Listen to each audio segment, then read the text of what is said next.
जहाँ पर कोई दवाई काम नहीं करती वहाँ पर दो चीज़ों का प्रयोग किया जाता है, एक तो ये है ज़्यादा और से एक गिलोय। ज़्यादा हर शेयर बीमारी करें को इस दूर करने का वीडियो को। सामर्थ्य अगर इस किसी पौधे बीमारी में से है पीड़ित तो ये है। है मकोई। ऐसी ही इसके वीडियो अंदर औषधीय गुण लाता रहूँगा। भरपूर हैं, इसमें फल लगे हुए हैं छोटे छोटे, आप देख रहे हैं।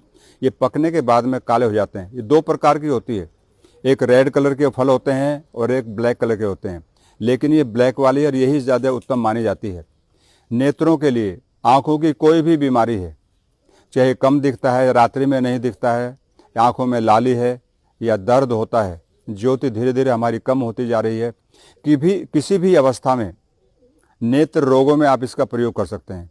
इसके पत्तों का भी प्रयोग किया, इसका पंचांग प्रयोग करते हैं। पंचांग का अर्थ होता है इसका जड़, इसका तना, इसके पत्ते, इसका फल और इसका फूल, उसको पंचांग कहते हैं। जो उसके सारे तत्व उनके अंदर होते हैं, तो इसको कटिंग करके छाया में सुखा लेते हैं और उसका फिर थोड़ी थोड़ी मात्रा में काढ़ा बना करके उसका प्रयोग किया जाता है। तो नेत्रों के लिए उपयोगी है। दूसरा, बवासीर के लिए। आज हम देख रहे हैं लगभग लोगों को, अधिकांश भाई और बहनें पीड़ित हैं बवासीर से। तो ऐसी अवस्था में हम क्या करें? हम शुद्ध सात्विक आहार लें, सब्जियों का ज़्यादा प्रयोग करें। और देखिए, आपकी जानकारी के लिए, शाक का प्रयोग नहीं करना चाहिए। आपका मेथी का साग, पालक, सरसों और चने का साग, जो हरी पत्ती वाली बात कर रहा हूँ, कई प्रदेशों में इसका बहुत मात्रा में प्रयोग किया जाता है। तो ये 8 बीमारी पैदा करता है शाक। प्रकरण आ गया तो मैं आपको बताना चाहूँगा।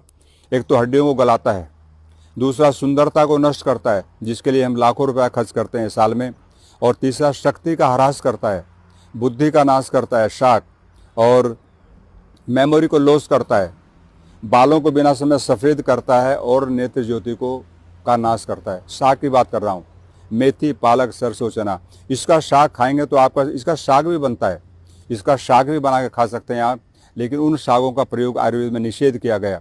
तो ये बवासीर के लिए, नेत्रों के लिए, हार्ट के लिए। आज हम देख रहे हैं हर गांव के अंदर, पहले ये बीमारियां शहरों में होती थी, लेकिन अब धीरे धीरे गांव में पहुंची, क्योंकि गांव का व्यक्ति आलसी हो गया, काम नहीं करता। ट्रैक्टर आ गया, उसका प्रयोग करता है और भैंस का दूध पीता है। आपकी जानकारी के लिए, भाई और बहनों के लिए, भैंस का दूध पीने से कोलेस्ट्रॉल बढ़ता है, और कोलेस्ट्रॉल की मात्रा जब बॉडी में बढ़ेगी तो हार्ट की प्रॉब्लम बढ़ेगी। तो इसलिए गाय का दूध पीना चाहिए। गाय का दूध सात्विक होता है, और गाय भी देसी। आप जो HF गाय को गाय मानते हैं, आयुर्वेद उसको गाय नहीं मानता, हमारे शास्त्रों में उसको गाय नहीं माना गया। तो इसलिए देसी गाय का दूध पिएंगे तो आपको हार्ट की प्रॉब्लम कभी नहीं होगी। मेमोरी शार्प होती है और पूरी बॉडी के अंदर एक अच्छी हेल्थ हमको मिलती है। तो ये पौधा बहुत ही उत्तम है, अमूल्य है। इसका जितना वर्णन किया जाए उतना कम है। तो ये बवासीर के लिए, हार्ट के लिए, दमा अस्थमा के लिए, पेट में सूजन है